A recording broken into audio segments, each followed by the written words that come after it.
We got robbed in Rio. This is not clickbait. It really happened, and we're very embarrassed about it.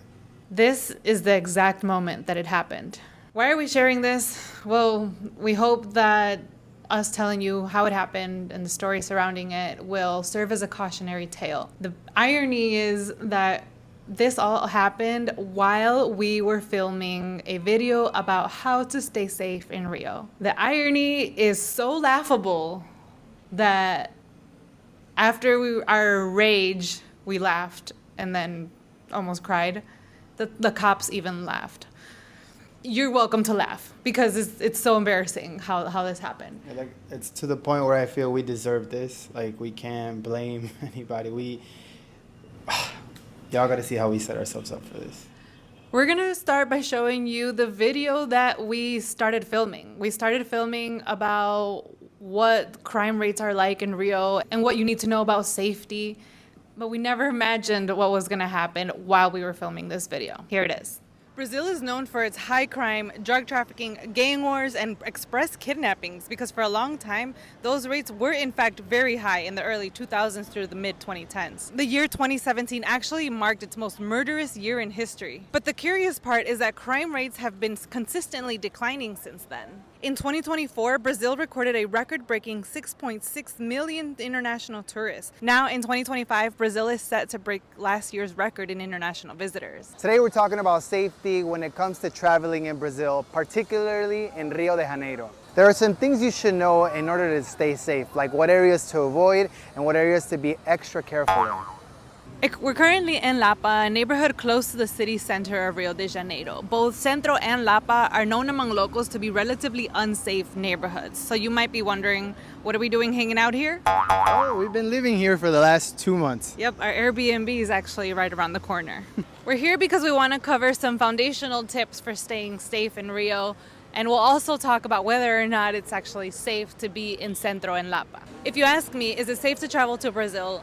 I would say that Rio de Janeiro, for example, is just as safe as traveling to Chicago, Mexico City, or Medellin. First of all travel involves some level of risk, whether it's a road trip or an international vacation, car accidents, lost stolen luggages, pickpocketing. It's a fact of life, and it's something you should be aware of no matter where you go. That being said, Brazil is a place with higher crime rates compared to other countries, and the risk is higher, so you should take some additional precautions. Here's what I think you should keep in mind when traveling in Brazil.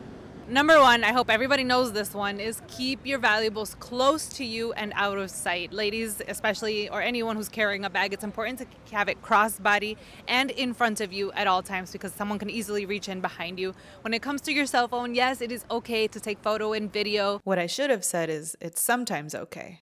But when you're not using it, put it in your bag or put it in your pocket. Don't have it mindlessly out in your hand where an opportunist thief can see it, spot it, and then zoom by on a bike or a motorcycle, which we have heard happen on occasion. And is exactly what happened to us moments later. Those kinds of thefts have gone way down, but they can still happen. So you just want to make sure you are extra aware of your surroundings. Little did we know, we were about to get robbed ourselves. And this was the second attempt too. A couple of days prior, we almost got robbed, and then this time we were more alert. We were actually conscious of what was happening for some strange reason. It was, I don't know, it's what makes it most embarrassing. Second thing to keep in mind is that safety isn't guaranteed anywhere in the city, not even in the touristy areas like Copacabana or Ipanema. But there are still some areas that are best avoided by tourists, like the northern neighborhoods and favelas. Do not go into any unpacified favelas. The unpacified favelas are basically any that are not Vidigal and Rocinha, but even then, they're not necessarily stable or completely safe. Just because they're pacified doesn't mean that things don't still happen. Rocinha actually had a shootout with the police a couple of months ago. So I would say definitely avoid favelas in general. If you do want to visit a favela and want to do so safely, there are some things that you really need to know, very specific to visiting a favela. And we made a video about that specifically, so I will link that right here. Then there are the neighborhoods that are still somewhat risky, but still very much worth visiting as long as you're taking the proper precautions. One of those areas is Centro. Centro is a must in Rio de Janeiro because it's a really culturally interesting area. There are some amazing museums, theaters, and gorgeous architecture. However, you definitely want to avoid it at night when muggings or express kidnappings tend to happen. An express kidnapping is when a person is kidnapped, taken to multiple ATMs at gunpoint or at force, to withdraw money and then is released. So during the day, perfectly fine. And then there's Lapa. Lapa is Rio's party area and absolutely worth going to if you'd like to experience the Brazilian nightlife. Despite what some people say, I don't think you need to avoid this area, and you should exercise caution here to avoid getting your phone or wallet stolen. Keep to areas where people are and don't wander off by yourself. Take an Uber that will pick you up from outside the bar or the club.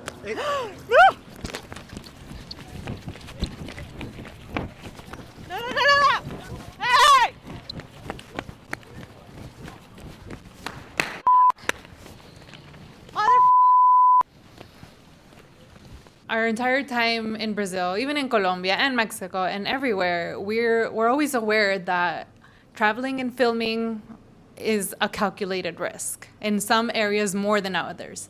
Brazil is one of those areas. So we thought we were taking the most precautions.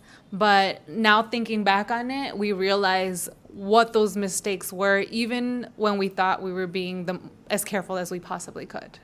And I think part of it has to do with the fact that a lot of people had been warning us that this neighborhood where we're at is a little bit dangerous for us to take care of ourselves and our belongings. And I feel like we just kind of got cocky. We've been living here for 2 months, and we felt very comfortable walking around here. And the moment that we left our guard down was that very exact moment that all of this happened. And actually, I will say my guard wasn't down.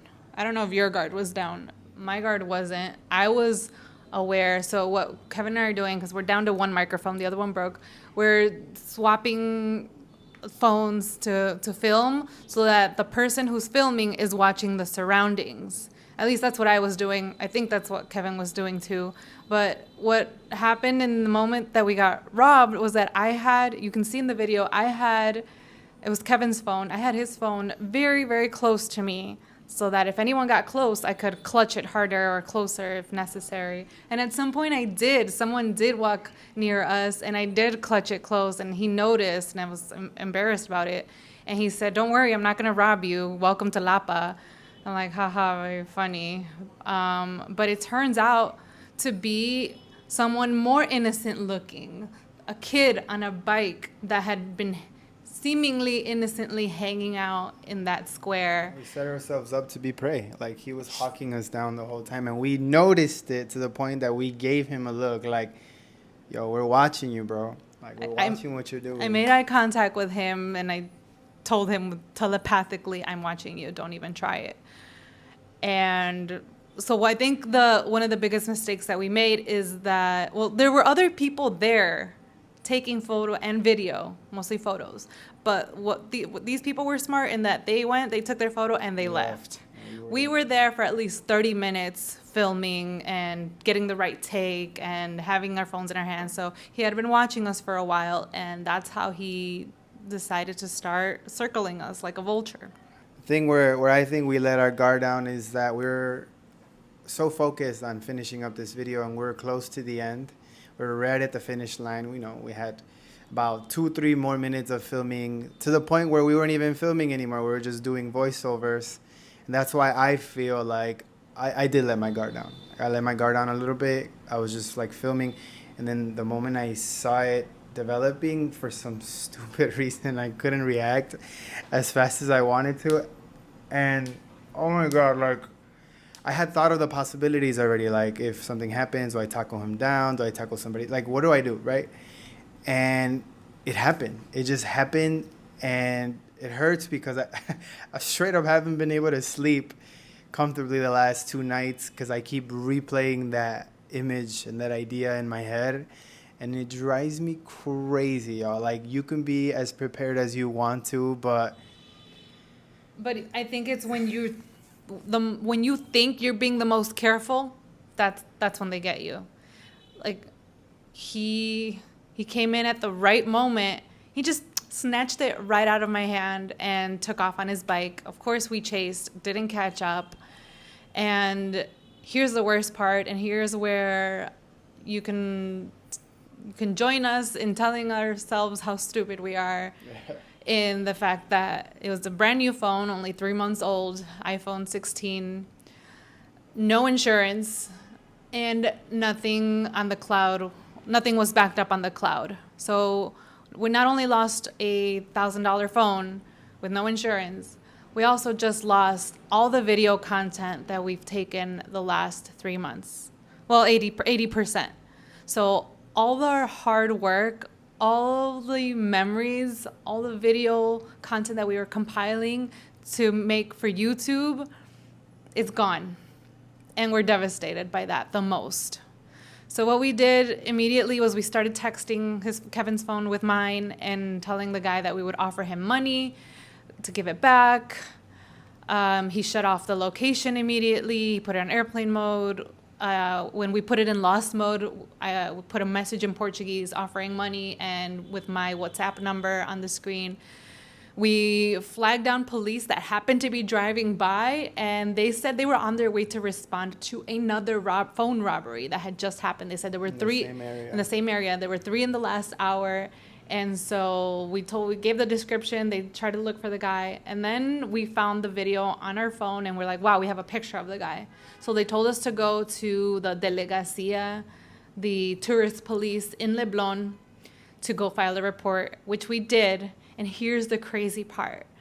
When we gave them the photo of the guy who took the phone, it came up on their facial recognition system. And this 17-year-old kid, whose name is Georgie Alves. It came up in their system because he already has a record. And he's going to get arrested eventually. It's going to take a few days. They got to get their specialist to confirm that it's actually him. Then they got to get a warrant for his arrest from the judge. So we fly out to Argentina tomorrow. We're gone. But the police said if they happen to recover our phone, which is very unlikely, they could try to mail it to us. But at this point, when a few hours later after he took the phone, he started messaging us. Actually, he texted me on WhatsApp from Kevin's WhatsApp. So I was like, crap, Kevin, he's in your WhatsApp account messaging me. First, he tried to send us a phishing message saying that, your phone someone's breaking into your phone. Here, click on this link so you can see its location and the photos that your front camera took of the person. And we knew it was fake, so I messaged him like, yo, I know that's a fake message. Give me my phone back. We offered him $500 for the phone back, and he said he don't work that way. We're like, I have your face. We're gonna show it to the police. At least at this point, pretending we hadn't yet gone to the police. And if you don't, what do you want? I'm like, what do you prefer, money or going to jail? And the little turd responded, I'd rather go to jail because at least in jail, I get to live for free and eat food. And that just broke my heart, honestly. It was like, wow, this is the situation. This is what we're dealing with. Yeah, this is the situation this kid is in. Like, it breaks my heart to know that so many people out there are also struggling and suffering, and getting these phones is something that they can make money out of. But at the same time, man, they're just screwing us over because they can't do anything with the phone. This phone doesn't have a SIM card slot. It's locked. Like, there's nothing that they can do with it. And I was like, these pictures, videos are more valuable than the actual phone. And I'm like, dude, I'll give you money. And he just laughed it off, and he said, nah, I'm good. So I think the closure for me was, sending him a message and telling him that I hope him and his mom are proud of the people who he is and who he's been raised to be. And I hope that the phone serves him well and he can figure out how to get out of this life that he's living with this phone. Whether that happens or not, I have to send the dude the best of wishes because I'm the dumbass who messed it up. This hurts, y'all. This hurts so much. And we just feel so stupid because we're making this video, putting out all these tips for you all to feel safe. And we're in the neighborhood that we're talking about being risky doing this, like we could have made that video, but we should have filmed it sitting down safely here in this apartment like we're doing now. So that was very stupid of us. And like the first day we were angry, and now we're just sad and we feel like crap. And all the comments that I know are coming that are going to say how dumb we are, that we deserved it, give it to me. I'm ready for it because I know it's true. Anyway, I hope this serves as a cautionary tale that even my main message is that even when you think you're taking the most precautions, it can still happen. We're still hoping to put together a video with whatever content we may or may not have on my phone for Rio. And in that one, we'll talk about whether we think it is still worth visiting Rio de Janeiro, considering how expensive it is as a city and the risk that you take of getting robbed or something happening to you. So catch that video next. We'll be linking it on the screen. In the meantime, take care, y'all. Take better care than what we're taking. We love y'all.